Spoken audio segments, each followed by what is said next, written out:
বসানো হয় না। আমরা পরিষ্কারভাবে বলতে চাই, আপনাদেরকে জবাবদিহিতা নিশ্চিত করতে হবে কেন এখনো আমাদের এই বাংলাদেশে গুপ্ত হত্যা চলমান রয়েছে। আপনাদের চেয়ারে বসে থাকার প্রয়োজন নাই, আমরা বিকল্প খুঁজে নেব। গুপ্ত হত্যা বন্ধ না করতে পারলে চেয়ারে বসে থাকার কোনো দরকার নাই। এরকমই ভাষণ দিচ্ছেন কোনো এক ব্যক্তি, বাট ভিডিওটা দেখলেই বুঝতে পারবেন সেই বাংলাদেশ কিন্তু আগের বাংলাদেশ প্রজন্মই আছে। নাহিদ সারজিতারা কি করছে, বাট আজকে এই ভার্সিটির এই দুজন মৃত্যু, এটা ওটা একের পর মৃত্যু হয়ে যাচ্ছে কেন?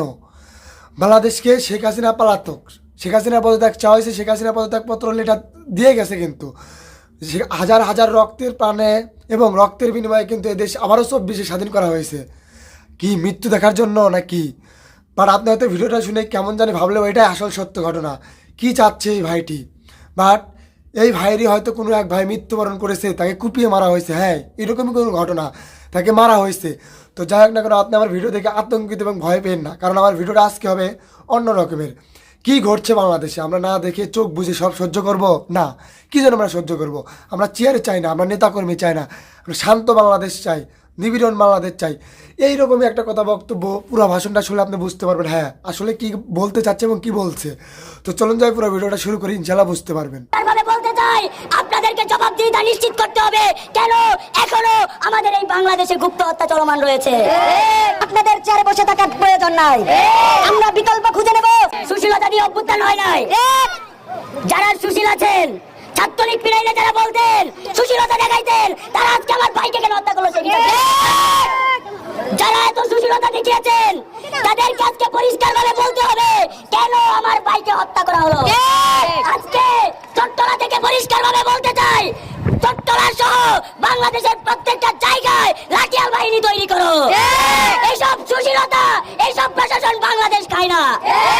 আমরা পরিষ্কারভাবে বলতে চাই, এই শহীদের রক্ত মারিয়ে, ভাইদের রক্ত মারিয়ে আমরা আজকে এই বাংলাদেশে দাঁড়িয়ে আছি। আমরা শুধু মুখে বলছি আমরা শহীদ, কিন্তু আমাদের অনেকেরই কার্যক্রমের ভিন্নতা দেখতে পাচ্ছি। যারা উপদেষ্টা পরিষদে বসে আছেন, আপনাদের সুশীল জিনিস জন্য উপদেষ্টাতে বসানো হয় না। আমরা পরিষ্কারভাবে বলতে চাই, আপনাদেরকে জবাবদিহিতা নিশ্চিত করতে হবে কেন এখনো আমাদের এই বাংলাদেশে গুপ্ত হত্যা চলমান রয়েছে। আমরা দেখেছি আমাদের অনেক ভাইদেরকে 5 আগস্টের পরে বিভিন্ন ভাবে বিভিন্ন সময় হামলার শিকার হতে হয়েছে। আমরা পরিষ্কারভাবে বলতে চাই, আমরা পাবলিক বুঝি না, আমরা প্রাইভেট বুঝি না, আমরা গ্রাম বুঝি না, আমরা শহর বুঝি না, আমরা নগর বুঝি না।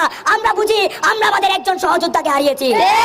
আমরা বুঝি আমরা বাংলাদেশের একজন নাগরিককে হারিয়েছি।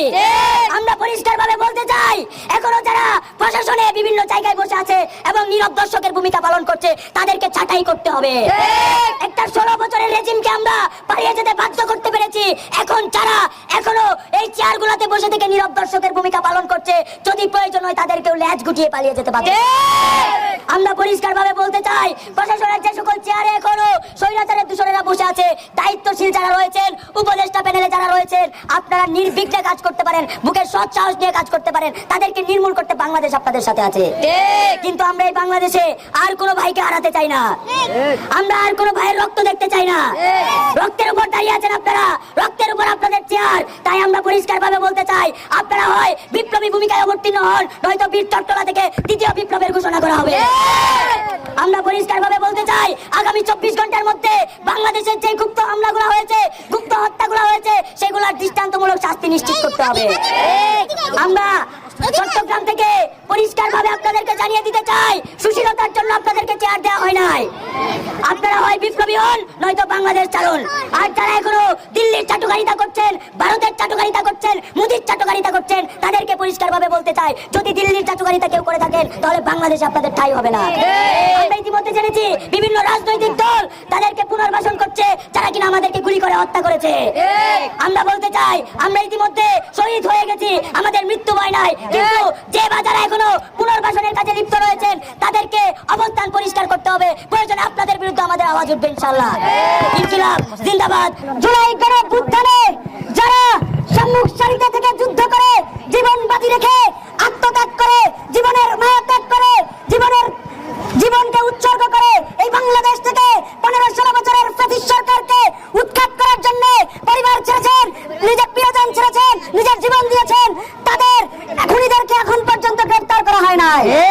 যাদেরকে গ্রেফতার করা হয়েছে তাদেরকে এখন পর্যন্ত দৃষ্টান্ত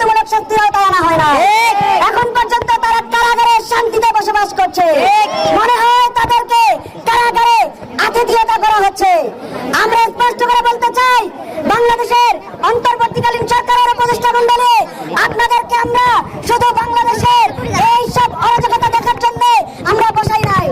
আপনারা দ্রুত সময়ের মধ্যে এই গণঅভ্যুত্থানে যারা আমাদের ভাইদেরকে শহীদ করেছেন তাদেরকে আইনের আওতায় আনুন এবং তাদেরকে ফাঁসির দড়িতে ঝোলান। স্পষ্ট করে বলতে চাই, এখন পর্যন্ত বাংলাদেশের আইন শৃঙ্খলা রক্ষাকারী বাহিনী তাদের যে নিরাপত্তা পালন করছে এটা আইন উপদেষ্টার একদম ব্যর্থতা। আপনাকে এই ব্যর্থতার দায় নিতে হবে। যদি দ্রুত সময়ের মধ্যে এই সব খুনিদের বিচার করতে না পারেন, আপনি দায়িত্ব হস্তান্তর করেন। আমরা আপনাদেরকে শুধু দেখার জন্য এখানে বসাই নাই, আপনাদেরকে বাংলাদেশ ঝেড়ে সাজানোর জন্য বসানো হয়েছে।